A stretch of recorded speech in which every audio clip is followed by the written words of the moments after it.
Hello and welcome to The Quest on Rajya Sabha TV. I'm Rakhee Bakshee. In this show, as you know, that all these weeks we've been bringing you leading personalities whose stories we bring to you, and also faces that enlighten you. And through them, we try and understand all the issues around us also. And right now, the special guest with us is not only an eminent Bharatanatyam dancer, but she's an artist par excellence. She's somebody who aims to really take performing arts to a great level, especially in our country and also worldwide. She is Prathibha Prahlad. Welcome to the show. Thank you. Prathibha, first of all, congratulations. The awards have just been announced, Padma Awards, and you're getting Padam Shri, so many, many congratulations. Thank you so much. Thank you. So do you think you really, I mean, it comes at a time that, really, makes you feel very, very happy? Well, I've been dancing since 1977, and my first national recognition came in 2001 when I got the Central Sangeet Natak Academy Award. And that's an award that the fraternity gives. So it's a very, very, very special award. And I was the youngest recipient of that, award. So after 15 years after that award comes Padma Shri. So yes, I'm very happy. I feel very honored, yeah. So let's go back to the journey where it all began. Somebody who studied. What did you study and what did you really aim to become when you were a child? I started dancing at age 4. And at that time, my parents had taken me to see a performance of Yamini Krishnamurti ji. She got the Padma Vibhushan, by the way, at the same time. Yeah. And I remember that the auditorium was, completely full. My father picked me up and put me on his shoulder for me to be able to watch her performance. So then soon after the performance, I said, I want to dance. And my parents said, yeah, okay, and all that. But they didn't really take it seriously. So I found a guru myself, somebody who was teaching in the same road, and I started going to her. When I was 6 or 7 years old, she said, you go and tell your mother you're learning dance. And there's a little performance for girls, for children in a school, so we want you to perform. And I was 6. And that was my first performance in Bangalore. And after that, of course, I continued. But did the family take it seriously that you were really taking that direction? No, they thought it was a hobby. I come from a very liberal family. So they were not going to stop me from doing anything I wanted to do. And they said, as long as she enjoys dancing, it's fine. Many times later, when I was about 18, 19, and I said, I want to be a professional dancer, my grandfather called me and said, why don't you do IAS or IFS? Why would you want to be a professional dancer? It's okay, have dance as a hobby. But the lots of bureaucracies dancing world's gain, as we see today. How has the journey been? I mean, tell us more about how it all started. Let's say your first performance and how then you've kind of grown into this. I remember very, very faintly the performance when I was 6, very faintly. I know the item I performed also. A child's item, Rara, Rajiva Lochana kind of a thing. Very nice. But, after that I performed in town hall, and my Arangetram, the major performance that one gives, was on January 1st, 1977.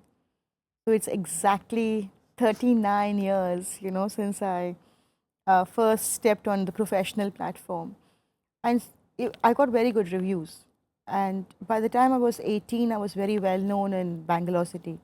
I was one of the top dancers of Bangalore city. So I used to get interviewed. But you've been fully satisfied? Do you think you could have taken up any other career? Have you ever thought about that? Or is it the only thing that you really wanted I could have taken up any other career also because, like I said, I did mass communications. And I worked in Doordarshan for a while, on contract basis, not regularly.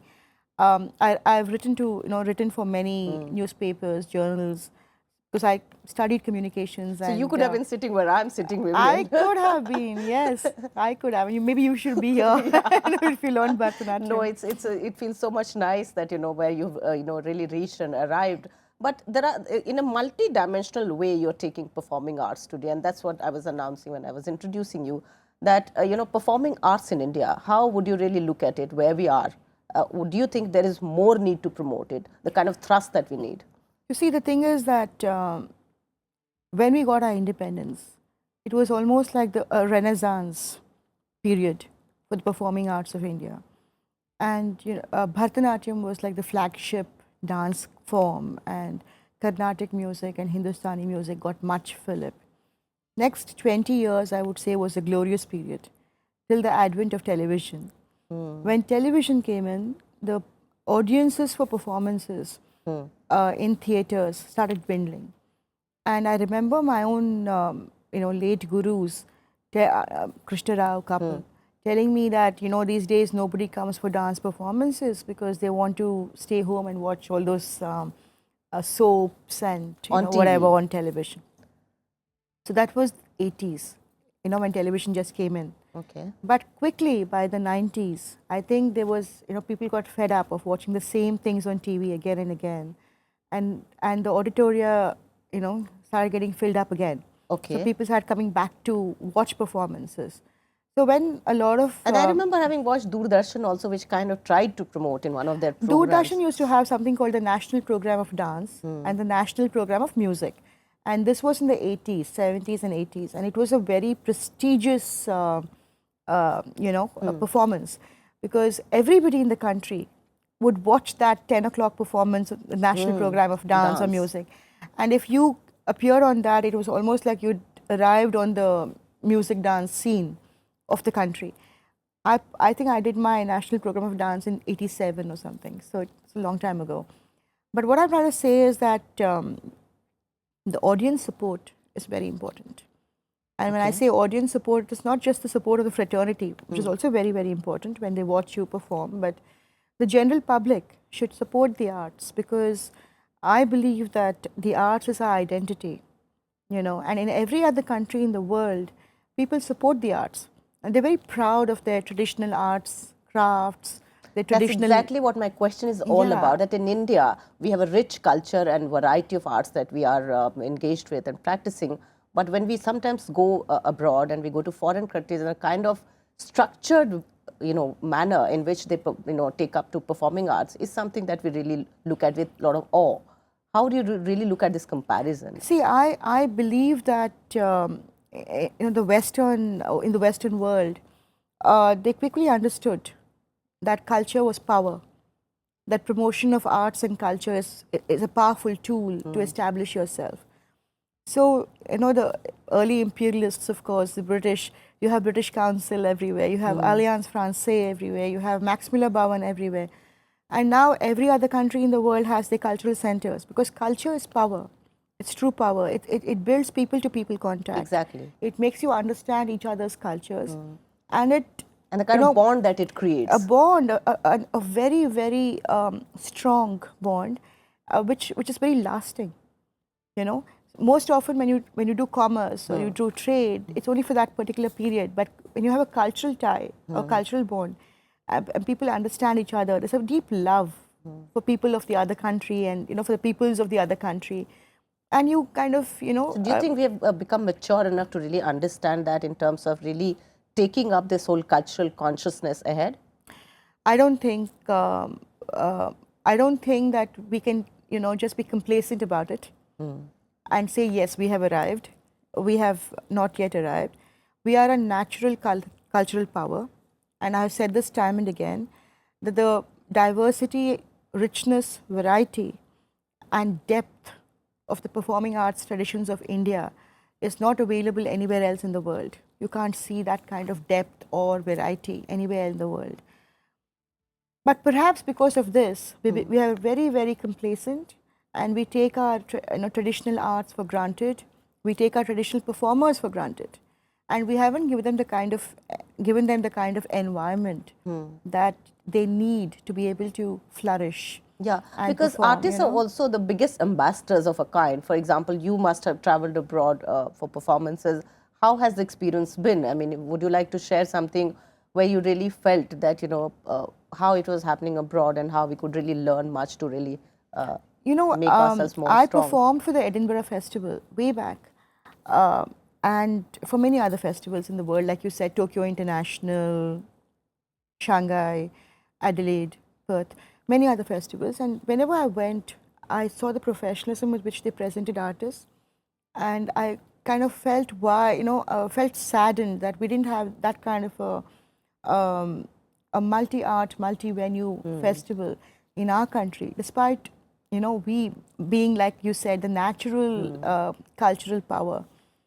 So that's why I started the Delhi International Arts Festival in 2007, because I thought that if all these government agencies that are in Delhi and are doing things, in isolation, could come together on a single platform under a single umbrella to knit this large festival of arts, then we too could have our signature arts festival, and we could invite the world to come and view Be a us, part of it, be a yeah. part of it. And I'm really happy that it has kind of taken off, but I think that a lot needs to be done. A lot needs to be done because we don't have enough auditoria. We do not have professional auditoria. The last auditorium we're talking about is City Fort, right? And that Yeah. was built during Asian Games or something in 1984. And we do not have any performance, spaces. But talk And about Delhi International Art Festival a little more. I mean, you have been inviting artists, as we know. How has this whole experience or exchange of ideas and culture been? When I started, I wasn't sure how it was going to be received in 2007, frankly. But with a lot of faith that India was mature to host a huge cultural festival, I started the festival. And with a lot of support from, people who thought similar to what I thought. ICCR, at that time, DG Pawan Verma, Lalit Mansingh, Parvez Diwan of ITDC, So Chinmay basically, individuals who believed strongly who in the whole believed concept. strongly in the concept and in my ability to, mount this festival. The late Mr. Ramnivas Mirdha was, chairman of Sangeet Nat Academy. Chinmay Gharekan was, chairman of IGNCA. So all of them came together to try and help me, and through the institutionals, of course, to put up this festival. So in 1 year, we jumped from 3 countries to 16 countries. So in 2008, we had 16 countries. By 2009-10, we started getting entries from all over the world. And last year, which was the 9th year of the festival, we had 48 countries. That's very, very commendable, yeah. Yeah. Satisfying, yeah. And participation of 48 countries, we do not pay international fare, airfare. We do not pay performance fees. We look after the presentation, we look after the technical requirements, we look after the hospitality and the local transportation, and of course the publicity and that. And to think that people are interested to coming to India to perform, so it's a huge on exercise. These terms, Yeah. And finding money within their own countries to travel for performances and performance fee. It's a huge thing. Again, speaks about the power of the culture. We'll have to take a very short break out here, Prathibha, but we are going to talk about many more interesting issues out here on The Quest. You are watching The Quest on Rajya Sabha TV. We are talking right now to Ms. Prathibha Prahlad. Don't go away. Many, many interesting and very, very pertinent issues we are going to talk about. So please stay on.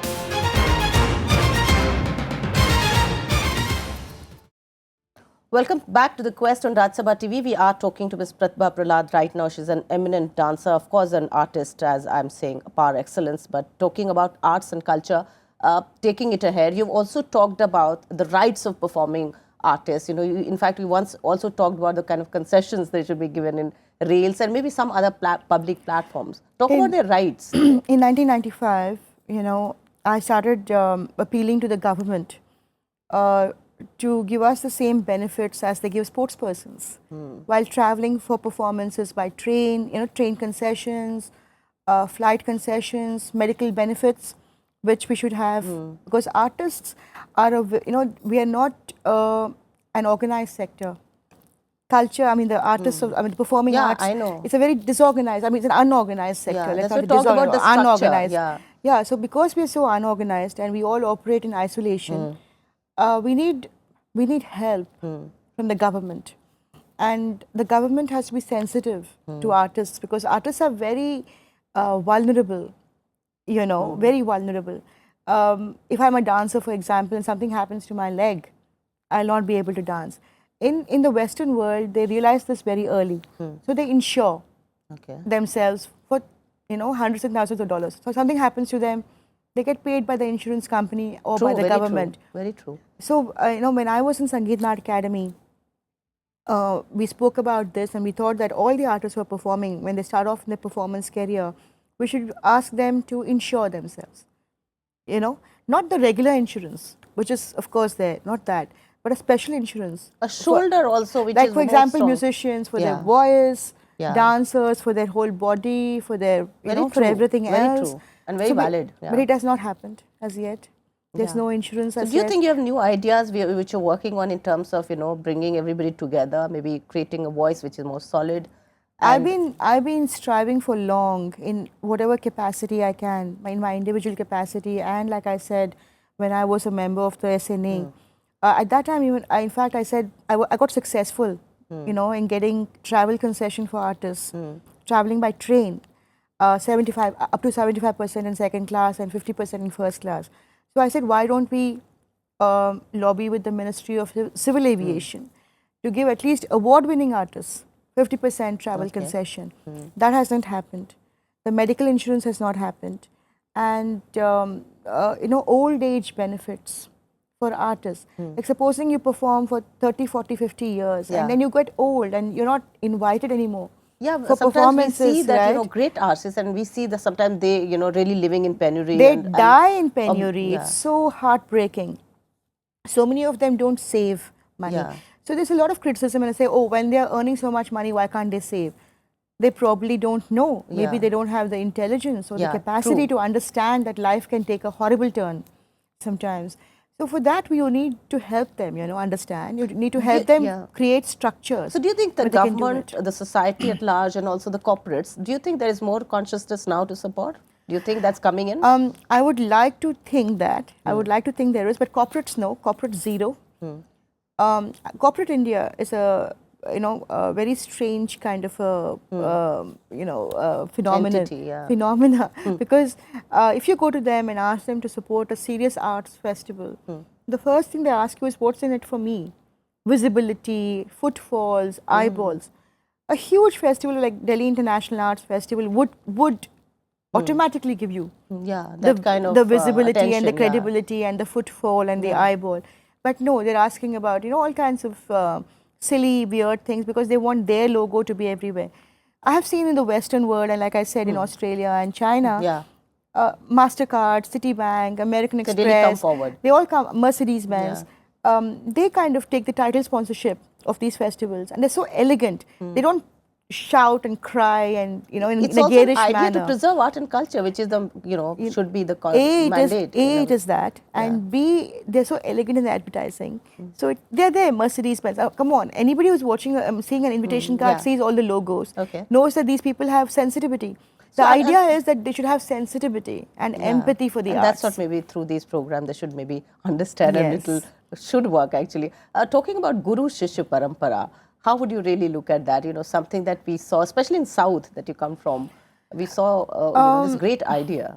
There was a lot of talk about the Guru Shishya Parampara, like I said, in the 70s, 60s, 70s, 80s. Because like again, in the Indian performing arts tradition, there's nothing structured.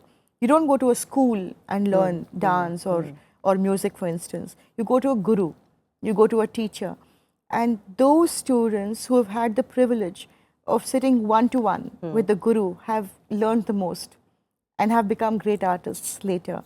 So what I'm trying to say is that, but there's a lot of positive sides to going to a guru, and sitting with the guru. Dimensions also. Yeah, I mean, extraordinary kind of, it's fun. But it's not practical now in today's scenario. A, because all those old gurus are gone. Most of them, 90% of them are all gone.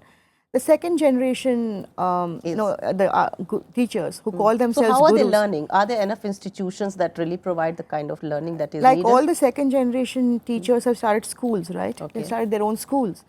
And they teach, but they don't teach one-to-one. They teach group classes. And then in the group classes, if somebody is good, somebody is performing, they may teach them, extra hours. But they can't be gurus because they're not guiding their ethical values. They're not guiding their moral values. Very true. They're not guiding their food habits or dressing habits. So I find, when people call me Guru Prathibha Prahlad, I'm always saying, no, I'm a dance teacher.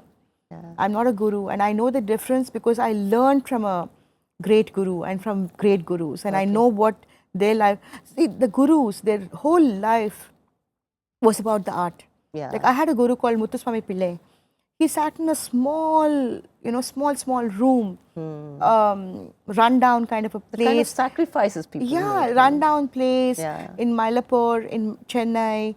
And whole day he would be composing jatis, Yeah, I know. I composing truly understand the sholakatives. spirit here. Yeah. Something like Prathibha Foundation that you also mounted, are you trying to take up a lot of these multi-dimensional issues of promoting art? Prathibha Foundation was started in 1991 in Bangalore to give focus to Karnataka artists and help them perform on a national platform so that they get national visibility. Because until the 90s, I'm very sad to say, nobody looked at Karnataka for classical dance or classical music.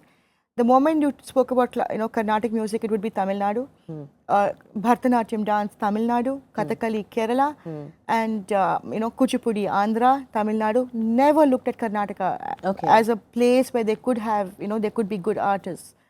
And the only art form from Karnataka which came onto the national focus at that time was Yakshagana. Yeah, remember, yeah.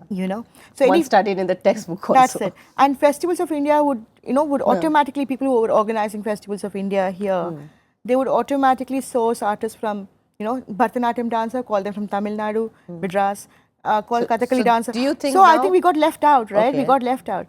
So I had to bring back focus on Karnataka and show that Karnataka artists are as good as anybody else in the field, and that the only thing lacking is that they don't give enough, they're not given enough opportunities.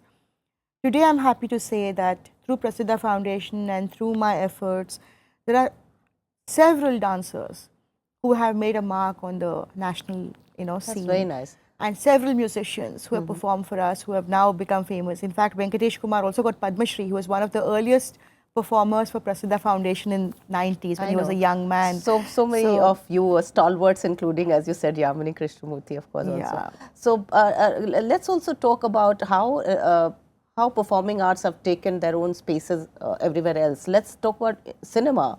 We saw some of your dancer colleagues maybe also performing or acting in some of the movies. It's strange you ask me this because when I did my mass communication master's degree, I had to do a dissertation. And my dissertation was on the treatment of classical dance in Indian cinema. Okay. And I, took the case point of 6, 7 path-breaking movies, which had used classical dance as a genre. To promote, the protagonist was a classical dancer in the film. I'm talking of Janak Janak Payal Baje. I'm talking about Tillana Mohanabal. Yeah. I'm talking about Sagara Sangamam. Oh, very nice. Shankarabaranam, where the musician was the, protagonist, Carnatic musician. But do you think today's cinema is actually taking care of that? No. I think today there's a new genre called Bollywood dance. There's a new genre called Bollywood music.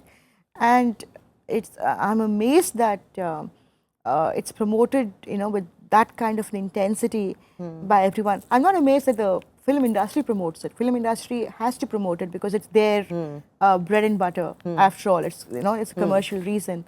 But I'm amazed that Government of India is promoting cinema. Should take care actually like that, because cinema is a very commerce-driven field, very commerce-driven. So whatever the cinema stars are doing, or whatever they do, I mean, they're not doing anything out of charity. It's a commerce-driven. So tell me, what are your other ideas as to how it can really be promoted, where, as we are saying, culture and art as power should be really, really treated in that kind of manner? See, I think there should be many more festivals like Delhi International Arts Festival all over India, And of course, after we started, several festivals have also cropped up. And I'm happy that they have, and and that they're doing smaller kind of events, but I'm happy they've cropped up. But several festivals should be there of the magnitude and scale of Delhi International Arts Festival all over India. And we should be able to take our festivals abroad, but not take them abroad as festivals of India, but position ourselves strategically in international festivals that are already established. Yeah. Like, for example, one year, the China Shanghai Festival can have India as the focus country. And for a week of the 2 weeks, we could be performing there. And Edinburgh Festival can have India as the as the showcase country or a focus country. And all art forms, from folk to Do traditional. you think you should come as a group together to maybe talk about it? Have you looked at that idea? I'm not sure what group, because it's such a huge country and there's so many artists performing all over India, but I've tried to put forth my views to the government of India, Yeah. to the Ministry of Culture. Okay. I'm also constantly in touch with the ICCR Okay. to try and look at new ways and means of, ensuring that India gets visibility abroad on an international platform, not just as an Indian festival. I think there's so much to talk about, but I think there is a time finally to wrap. But lastly, what's your quest, Prathibha? And we also know that you have twin boys, Chirantan and Chirayu. So how's life going on now? What's the quest right now? I'm happy, that I have these two boys. They're lovely boys, and I think they should share any honor They're that very I proud get, of you, because I know they're that, yeah. well, they're going to be going to university this year, so I've come a long way, and life has been good and kind, and and people What's have your been dream? nice. I don't dream so much, like I used to when I was young, but yes, I would like India to be a cultural superpower in the real sense, not in the sense that people talk about, but in the real sense. Thank you so much for talking to Thank us on you. Rajya Sabha TV. I really, really wish you all the Thank best. you. Personally speaking, it's been a pleasure knowing you, Prathibha Prahlad. And that was Prathibha Prahlad talking about some of the issues that performing arts is embedded with and should be looking at. And thank you for watching this particular edition of The Quest here on Rajya Sabha TV. That's it for now. Namaskar and bye-bye.